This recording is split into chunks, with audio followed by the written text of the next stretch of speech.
Hello Pisces, Sun, Moon, Rising and Venus signs. Kamusta kayo? Sana po ay nasa mabuti kayong kalagayan. Welcome back po sa Star Tarot. Kung bago kayo dito, welcome din kayo. Thank you for your support. I truly appreciate it. God bless you all, Pisces. Tignan natin ang mga mensahe ninyo. We have insight. Ayan. So, Pisces, maybe ang iba sa inyo dito is going to focus on your intuition sa ngayon. Maybe you're going to focus um, subtleties, no? Siguro, meron kayong mga intuitive messages dito na napipick up, intuitive nudges, or maybe meron mga signs, no? Symbols and synchronicities na pwedeng pinapadala sa inyo ang divine universe and you are picking up, no? The message na hatid na kung anumang signs and symbols na pinapadala sa inyo ng universe. We have connection, and we are all connected, okay? So, pwedeng yung connection na to is your connection to the divine, no? Or connection ninyo with your angels or your spirit guides. Kasi siguro, sa ngayon, highly connected kayo sa spirit realm, no? Kaya siguro, malakas ang inyong radar, malakas yung inyong intuition, yung gano'n. Kasi, alam ninyo, no, na the veil between you and the spirit realm ay napakanipis, no? Kaya siguro aware kayo. You're very aware, no, sa mga nare-receive ninyong mga subtleties. At alam ninyo na yan ay gabay para sa iyo, no? So, good luck dyan. Napakaganda. Tignan natin kung ano pa mga mensahe para sa inyo for the week. Tignan natin ang inyong situation.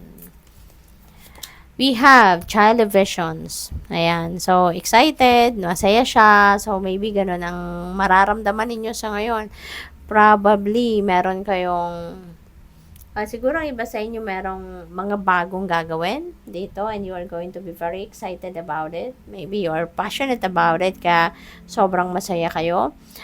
Pwede rin na ang iba sa inyo rito, baka merong mga invitation para sa inyo, no? Na baka merong mag-iimbita sa inyo ng mga kaibigan or mga kapamilya for a gathering.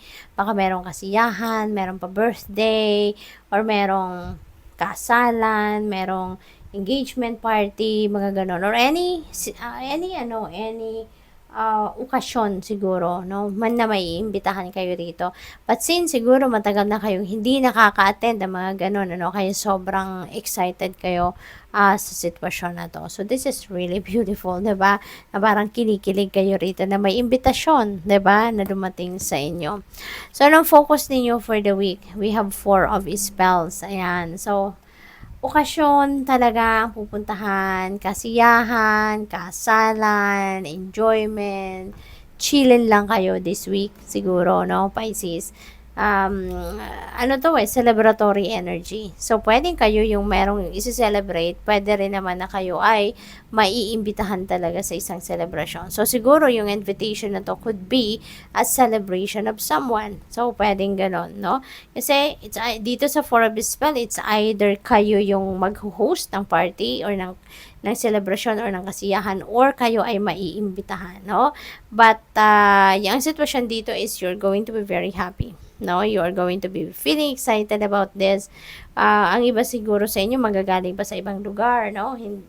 Para maka-attend kumbaga sa okasyon na ito. Kaya this is very exciting din kasi excited din kayo na naiimbitahan kayo, no? Or kayo mag-host ng party, depende sa inyong sitwasyon. So, ano yung inyong expectation? Suspension. Ayan. Siguro, ang iba sa inyo sa ngayon, since kayo ay magbabakasyon, no? Kasi ito, maaring uuwi talaga kayo, 'di ba? Sa probinsya, mga ganon.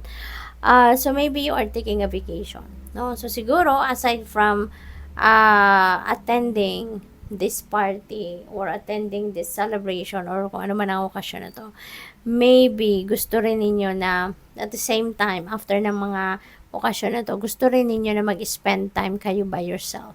Gusto rin ninyo siguro na mag-retreat kayo dyan, or siguro gusto ninyong mag-me time, gusto ninyo mag-alone time kayo, siguro, no? Which is, feeling ko, you are closer to nature, no? Sa kung saan kayo pupunta, saan kayo uuwi, 'di ba? So parang you are closer to nature. Kaya siguro gugustuhin mo na magmuni-muni, magnilay-nilay, 'di ba? Maglakad-lakad by the beach, no? Or mapuno, forest, park, yung mga ganun ba, no? So, parang yun ang napipick up ko dito for some of you. You're going to take advantage of that opportunity na siguro makakauwi kayo ng probinsya at meron kayong access, 'di ba, sa nature. Kaya maaaring ang iba sa inyo rito is also going to spend time, no, na magnilay-nilay, magmuni-muni, magchichilin lang, 'di ba? Yung ganon. Kaya this is really beautiful then. Pahinga, 'di ba? Makakapagpahinga din kayo at the same time. So yung advice sa inyo for now, seeker of challenges. Ayan. So maaring meron kayong kailangan pag-isipan, no, dito. Maaring kailangan ninyong yung pagmumuni-muni na ninyo na ito, maybe ito din ang isa sa mga makakatulong sa iyo para mapagdesisyonan ninyo ng mabuti or maayos kung ano man ang sitwasyon ninyo. Kasi baka meron ditong meron kayong siguro sensitive issue or critical na issue dito na kailangan ninyong i-address, no? Once you get back to where you came from, 'di ba? Pag uwi ninyo siguro ayun na, kailangan nyo ng pagdesisyonan nito, kailangan nyo ng harapin ito, 'di ba? So, pwedeng ganun ang ganap ng iba sa inyo. Kaya yung pagninilay-nilay ninyong ito, it's really very important for you na magawa ninyo talaga yan para nang sa ganun, makapag-isip kayo ng mabuti. Now, kung ano man ang magiging desisyon ninyo rito, how you are going to face this situation, no? So, ano yung inyong outcome? Ayan, so the forest land, wow.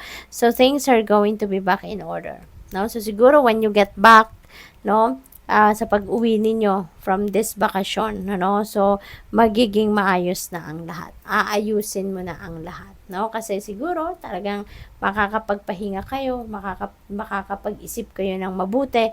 Kaya when you get back, no, from this vacation, talagang sisikapin ninyo na maging maayos ang lahat. You will be focusing on the things na kailangan talaga ng inyong focus. Kasi baka in the past or lately, napapabayaan nyo na to. No, kaya siguro nagkaroon ng problema. Pero ngayon, maaasikaso mo na ng muli, mabibigyan mo na muli ng panahon, ng atensyon nito. Kaya magiging maayos ang lahat. No?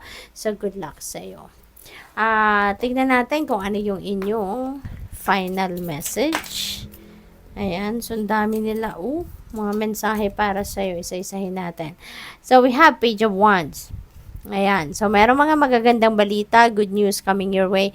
And this could be related to opportunities, no? Maaring trabaho, career, negosyo, no? Na maaring related sa inyong mga talents, skills, or gifts, no? So, siguro yun ang magiging kapital ninyo sa kung ano man ang oportunidad na to, no, na baka may mga offers sa'yo. We have 3 of Wands. Ayan, this is good fortune. So, may swerteng dadating sa inyo sa ngayon, no?